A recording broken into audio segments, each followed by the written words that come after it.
বাস্তবে সংকটের জন্ম মানে একটি সুযোগের জন্ম, নিজেই নিজেকে বদল করার, নিজের চিন্তাধারাকে আরো উঁচুতে নিয়ে যাওয়ার সুযোগ, নিজের আত্মাকে অধিক বলবান আর অধিক জ্ঞানমণ্ডিত করার সুযোগ। যে এটা করতে পারে তার কোনো সংকট আসে না, কিন্তু এমনটা যে করতে পারে না সে তো স্বয়ংই এক সংকট হয়ে পড়ে এই বিশ্বের জন্য।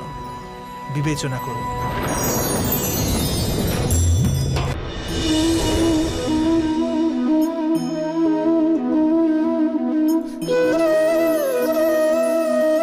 পরম্পরার মধ্যে ধর্মের অবস্থান, আর প্রথাই ধর্মকে ধরে রাখার দায়িত্ব বহন করে, এটা সত্যি। কিন্তু কেবল প্রথাকেই কি ধর্ম বলে? বিবেচনা করুন। সত্য তো এই যে যেমন ভাবে পাষাণের ভেতরে শিল্প থাকে, ঠিক তেমনি প্রথার মধ্যেও ধর্মকে পাওয়া যায়। এই পাথরের মধ্যেও শিল্প আছে। এই পাথরটাই শিল্প নয়। শিল্প ফুটিয়ে তোলার জন্য পাথরকে ভাঙতে হয়, অনাবশ্যক অংশগুলিকে কেটে বাদ দিতে হয়।